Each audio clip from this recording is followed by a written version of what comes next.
Okay, so the rumors of my demise are greatly exaggerated. I'm still here. Okay, so took a couple of weeks, actually, what, about 8, 10 days here between my last video. If you guys knew how busy I've been, we've been really busy. So let me get into that and I'll explain.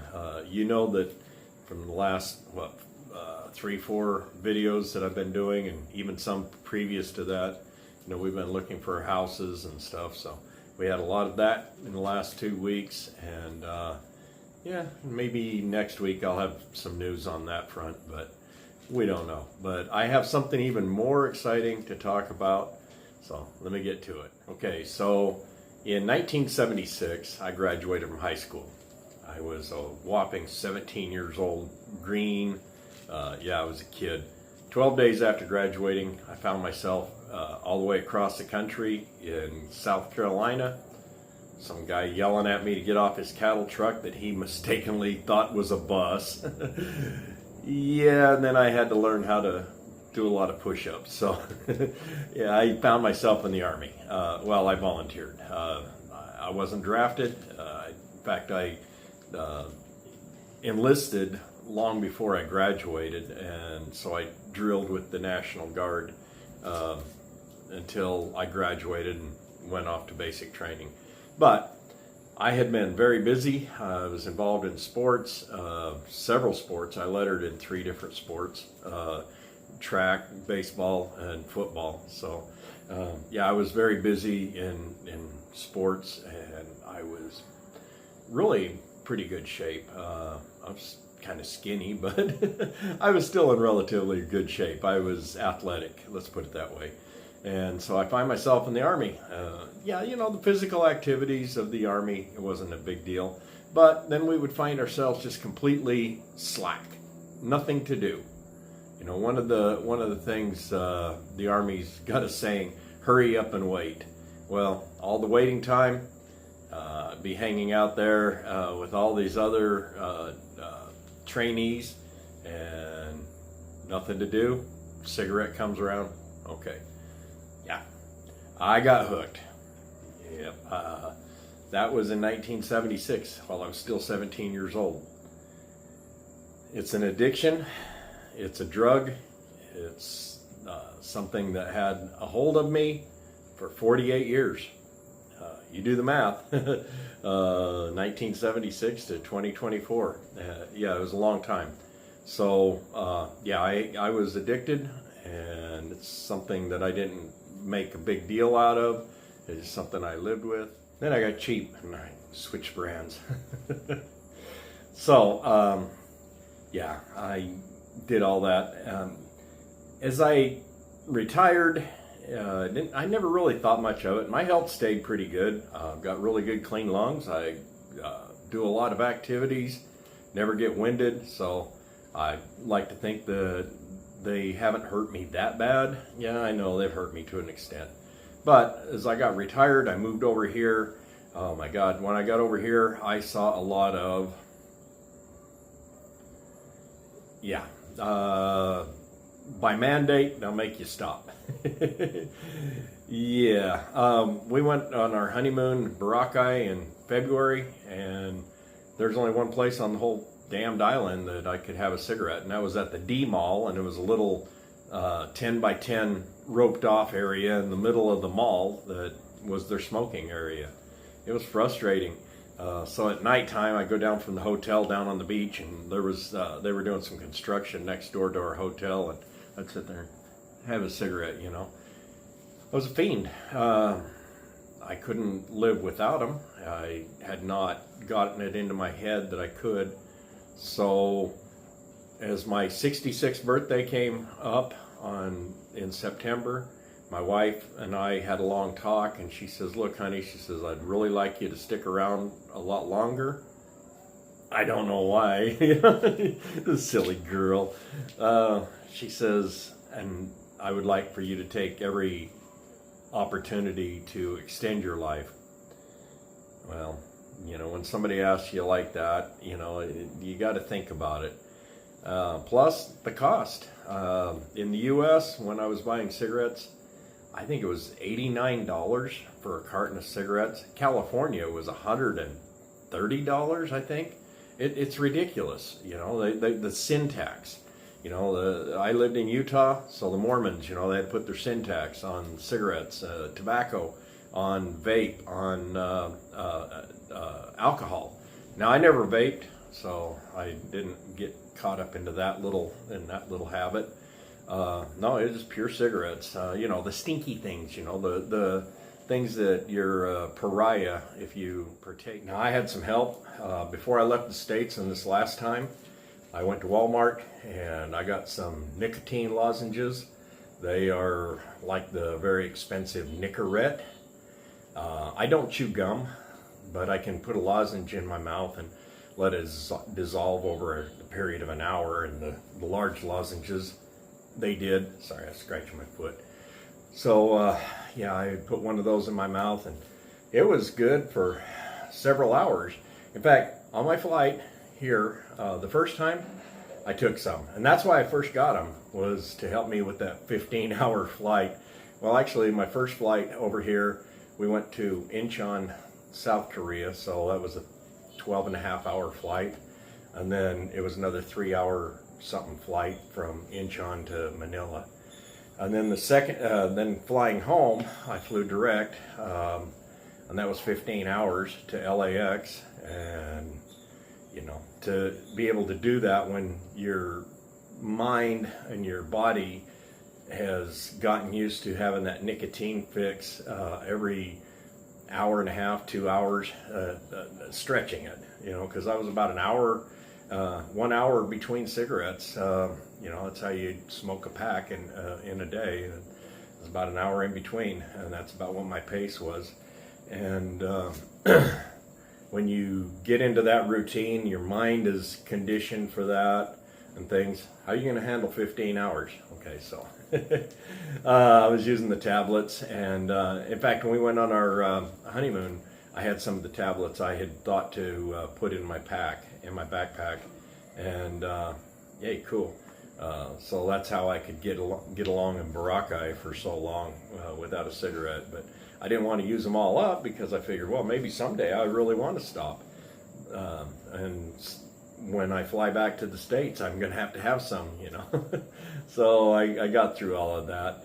And then when I flew back here at the end of May, that was a direct flight. It was 15 hours. And yeah, I took about 4 of those to make it through the 15 hours. But I had been trying to condition myself and stretch myself out to an hour and a half, 2 hours, you know, things like that.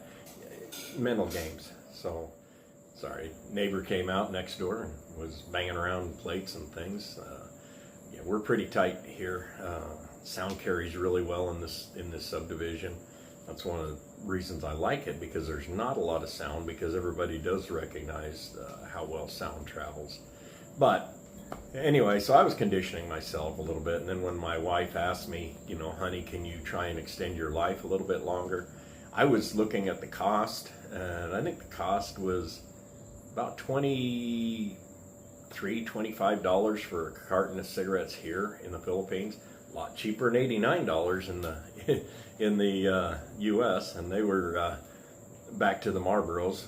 Only here they're called crafted reds. So anyway, I was coming up on my 66th birthday on September 3rd, and I made a commitment to myself that I was going to stop on or around my birthday. So I started taking lozenges, stretching out my cigarette independence from, say, 2 hours. 2 hours after a cigarette, I would take a lozenge. That was good for another 2 hours. Then I would have a cigarette. So I'm going 4 hours between cigarettes. I got to 6 hours, and that's the way the program on these lozenges says to do it. You know, just start, you know, you have a cigarette, then an hour later take a lozenge, then an hour later have a cigarette, then stretch it out to an hour and a half, then 2 hours.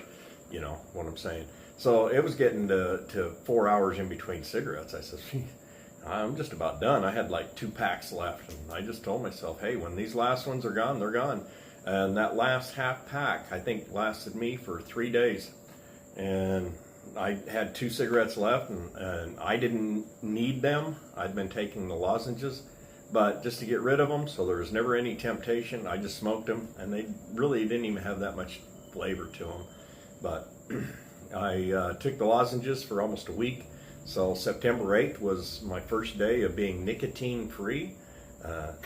I had stopped smoking almost a week before that, but I was still taking the nicotine tablets to help me get over the urges, to condition my mind.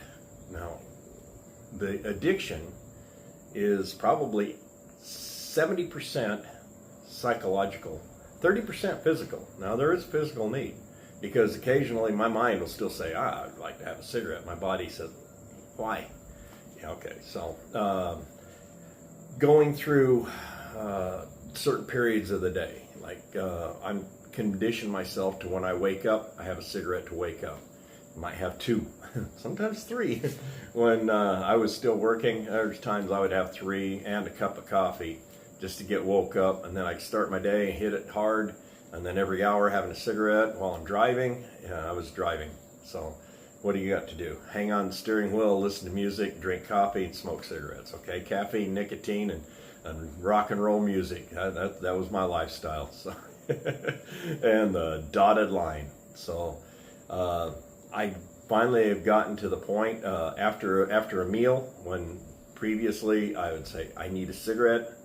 Now I say I finished a meal. Boy, that was good. Now, what else can we do? You know, I'm finding that I've got a lot of free time. So, okay, it can be done. When you're retired, you need to take control of your health, and I've been very blessed. I've been very healthy. Now, here a few weeks ago, we caught colds. Okay, that happens. My wife doesn't smoke. She caught a cold. My stepdaughter, she doesn't smoke. She caught a cold. So, you know, we all caught colds. A lot of people around here did. Just changing the seasons. I don't know, some kind of a virus goes around, you know, whatever. I mean, it happens. But I've been very fortunate to be healthy.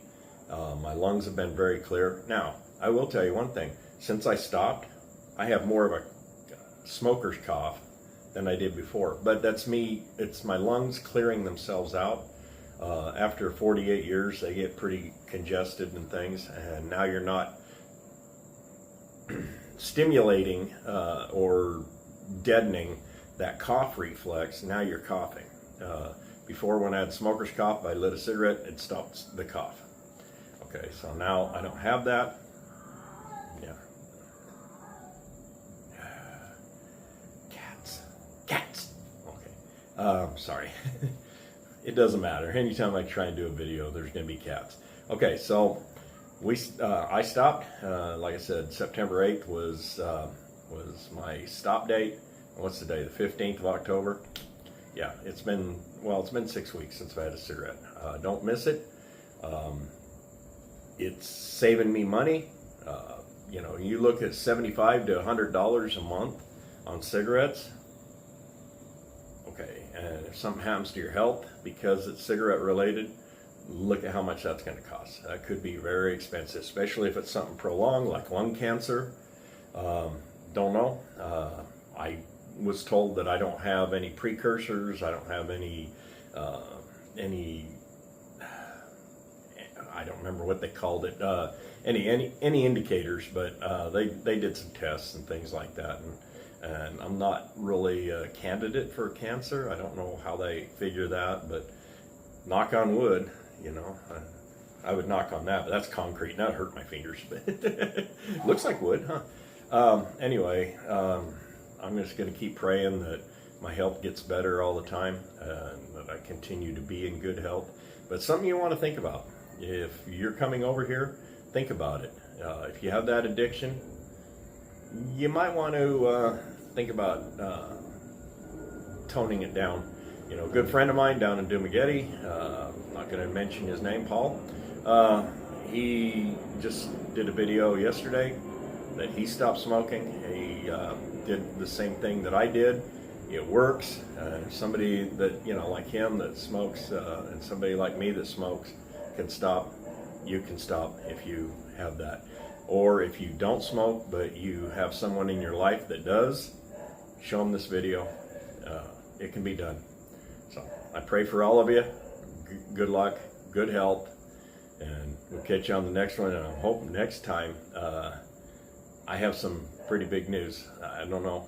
We'll see here in the next couple of days if I'm going to have big news or if it's just going to be life as usual. So have a good one. Thanks for watching.